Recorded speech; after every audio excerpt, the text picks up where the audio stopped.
Sir టోటల్గా? ఇప్పటి వరకు మాచర్ల నర్సరావుపేట అసెంబ్లీ కాన్స్టిట్యూన్సీలో కలిపి 20 పైన కేసులు నమోదు చేయడం జరిగింది.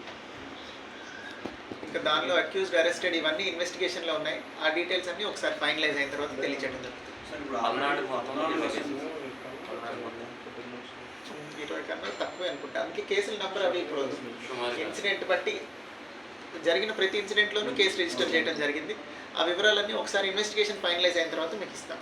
కొంతమంది పోలీస్ సిబ్బంది మీద వచ్చినటువంటి ఆరోపణలు, కొంతమంది సస్పెండ్ అయ్యారు, కొంతమంది చర్యలు ఇప్పటిదాకా అయితే ఇప్పటిదాకా సార్ 144 సెక్షన్కి కర్ఫ్యూ లాగా వ్యవహరిస్తున్నారు సార్. లేదండి, అంటే షాప్లో సెక్షన్ అంటే మేము ఏమనలేదు. 3 కన్నా ఎక్కువ మంది చేరద్దు అంటుంటే వాళ్ళకి ఎవరు రావట్లేదు కదా, రోడ్ల మీద ఎవరు తిరగట్లేదని వాళ్ళు. అంటే వ్యాపార సంస్థలు మూసేస్తున్నారు కదా సార్, పబ్లిక్ ఇబ్బంది అవుతున్నట్టుంది. లేదు 144 సెక్షన్ అంటే 144 సెక్షనే.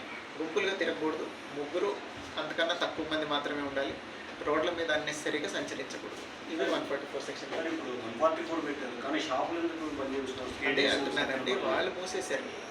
సత్యపల్లిలో ఎక్కడ మూసారు? అంటే సత్తనపల్లిలో ఇవాళ 3 days అని చెప్పారు. మాది షాపులు మూయటం అనేది మా పరిధి కాదండి, దానికి నెసరీ ఆర్డర్ ఎవరు ఇచ్చారో వాళ్ళకి ఇలాగే కొనసాగుతుంది. ప్రశాంతమైన వాతావరణం కంటిన్యూ అయ్యేలాగా. Thank you sir. చేశారు సార్ టోటల్గా? ఇప్పటి వరకు మాచర్ల నర్సరావుపేట అసెంబ్లీ కాన్స్టిట్యూన్సీలో కలిపి 20 పైన కేసులు నమోదు చేయడం జరిగింది. ఇంకా దానిలో అక్యూజ్డ్, అరెస్టెడ్ ఇవన్నీ ఇన్వెస్టిగేషన్లో ఉన్నాయి. ఆ డీటెయిల్స్ అన్నీ ఒకసారి ఫైనలైజ్ అయిన తర్వాత తెలియజేయడం జరుగుతుంది. సార్ ఇప్పుడు 20 కన్నా తక్కువే అనుకుంటా. అందుకే కేసుల నెంబర్ అవి ఇప్పుడు ఇన్సిడెంట్ బట్టి జరిగిన ప్రతి ఇన్సిడెంట్లోనూ కేసు రిజిస్టర్ చేయడం జరిగింది. ఆ వివరాలన్నీ ఒకసారి ఇన్వెస్టిగేషన్ ఫైనలైజ్ అయిన తర్వాత మీకు ఇస్తాం. కొంతమంది పోలీస్ సిబ్బంది మీద వచ్చినటువంటి ఆరోపణలు, కొంతమంది సస్పెండ్ అయ్యారు, కొంతమంది చర్యలు ఇప్పటిదాకా అయితే ఇప్పటిదాకా సార్ 144 సెక్షన్కి కర్ఫ్యూ లాగా వ్యవహరిస్తున్నారు సార్.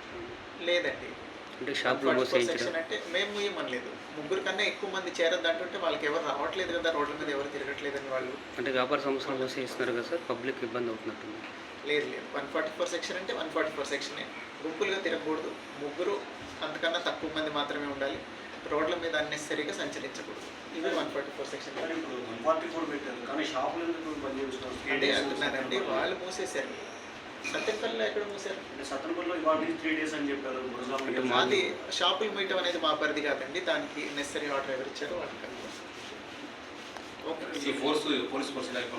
ఇలాగే కొనసాగుతుంది. ప్రశాంతమైన వాతావరణం కంటిన్యూ అయ్యేలాగా.